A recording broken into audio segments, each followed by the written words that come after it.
आजादी की कभी सामना होने देंगे, शहीदों की कुर्बानी कभी बदनाम न होने देंगे। बची हो एक बूंद भी लहू का, बची हो एक बूंद भी लहू का, तब तक भारत माँ का आंचल नीलाम न होने देंगे। मैं भारतवर्ष का हरदम अमित सम्मान करता हूँ, यहाँ कहीं चांदनी मिट्टी का हमेशा गुणगान करता हूँ। मुझे चिंता नहीं है स्वर्ग जाकर मोक्ष पाने की, मुझे चिंता नहीं है स्वर्ग जाकर मोक्ष पाने की। तिरंगा हो कफन, बस यही अरमान रखता हूँ। परम सम्मानित गुरुजनों एवं यहाँ पे उपस्थित सारे गुणवान व्यक्तियों को मेरे तरफ से गणतंत्र दिवस की हार्दिक शुभकामनाएं। मैं चंद्र चैतन्य आज राष्ट्र निर्माण के उपलक्ष्य पर कुछ विचार आप लोगों के साथ में साझा करना चाहता हूँ। आजादी, आजादी का असली मतलब उसे पता है जिन्होंने गुलामी की हो। हम तो सौभाग्यशाली के एक स्वतंत्र भारत में जन्म लिए हैं। यूं तो आजादी की लौ 1857 में ही जल चुकी थी, जो बरसात बढ़कर 1947 में हम लोग को आजाद कराई। प्राचीन, मध्यकालीन और वर्तमान भारत के उदाहरणों से मैं कुछ स्पष्ट करना चाहूंगा।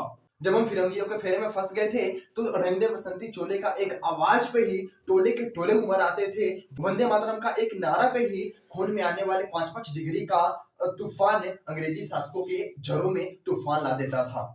लोग मर जाते थे, मिट जाते थे, फांसी चढ़ जाते थे, लेकिन फिर भी देशभक्ति साबित कर रहे होते थे, क्योंकि ये दौर उस वक्त की कसौटी थी। 62, 65 और 71 के युद्ध में अपना सुहाग गंवा देने वाली एक औरत के घर का हालात ये हो जाती है और वो कहती है कि प्यार भी भरपूर गया, मांग का सिंदूर गया, नन्हे ननिहालों की लंगोटियां चली गई, छोटे छोटे बेटियों की चोटियां चली गई, बाप की कमाई गई, भाई की पढ़ाई गई, एक ऐसा विस्फोट हुआ पता भी चली नहीं, जिस्म की बोटियां चली गई। आपके लिए तो एक आदमी मरा है साहब, लेकिन मेरे घर की तो रोटियां चली गई, मेरे घर की तो रोटियां चली गई। ऐसे गंभीर हालात में भी एक माँ अपने बेटे को सरहद पे दुश्मनों से लड़ने के लिए भेजती थी और फिर पीछे से एक पत्र लिखकर भेजती थी कि ये माँ तेरे लिए खत लिखा है बड़े ही चाह से, पुत्र मेरे कभी घबरा ना जाना, 1 इंच भी पीछे मत हटना, चाहे इंच इंच कट जाना, चाहे इंच इंच कट जाना।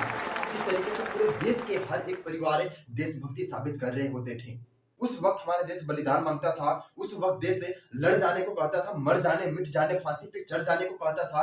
किंतु आज हमारे देश लड़ जाने को नहीं कहता, मर जाने को, मिट जाने को, फांसी पे चढ़ जाने को नहीं कहता, बल्कि मेरे विचारों में जो भी व्यक्ति पूरे ईमानदारी से, पूरे मेहनत के साथ, लगन के साथ अगर काम करता है, वही सच्चा देशभक्त है और वही सच्चा देशभक्ति है। मैं नहीं मानता कि व्हाट्सएप, फेसबुक के डीपी को 3 रंगों में रंगना देशभक्ति है। यदि आप कहेंगे कि साल में 2 बार हाथ में तिरंगा लेना देशभक्ति है, तो मैं आपसे पूछना चाहूंगा कि फुटपाथ पे रहने वाला बच्चा जो ट्रैफिक के छांव में नंगे पांव में हाथ में तिरंगा लिए बेच रहा होता है, तो क्या उसे देशभक्ति कहेंगे?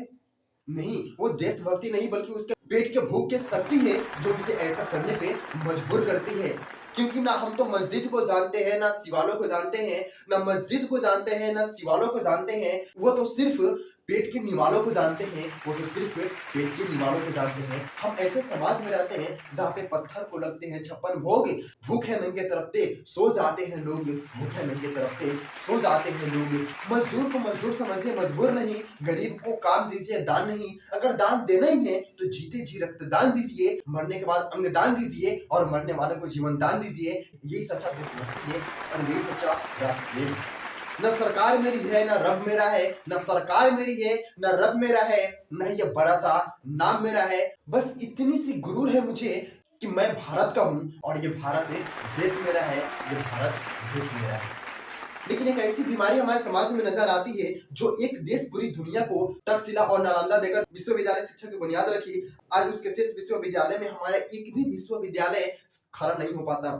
एक तरफ IIT, IIM, NIT जैसे शिक्षा संस्थान, तो दूसरी तरफ इस देश के गरीबों को बेरोजगार जमात में खड़ा करने के लिए उनके हाथों में सर्व शिक्षा अभियान का झुनझुना पकड़ा दिया जाता है।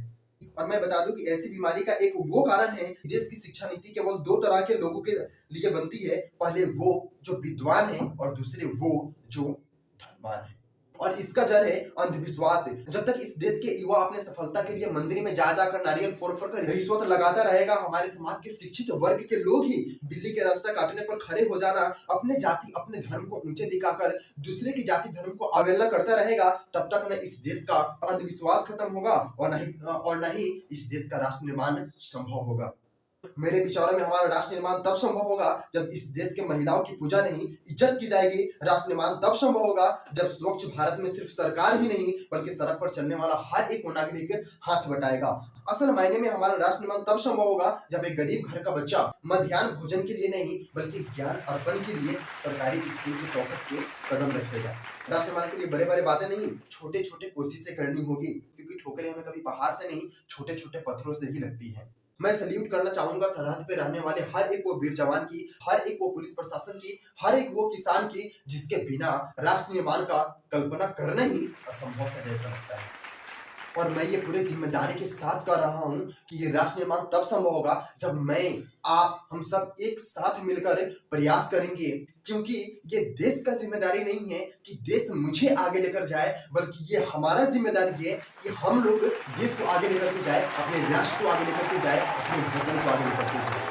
तो मैं अंत में यही कहना चाहूंगा कि हमारा हिंदुस्तान महान था, महान है और महान रहेगा। हमारा हिंदुस्तान महान था, महान है और महान रहेगा।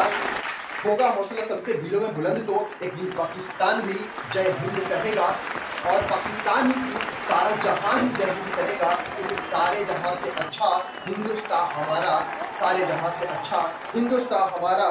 हम बुलबुलें हैं इसकी और ये गुलिस्तान हमारा, हम बुलबुलें हैं इसकी और ये गुलिस्तान हमारा। जय हिंद।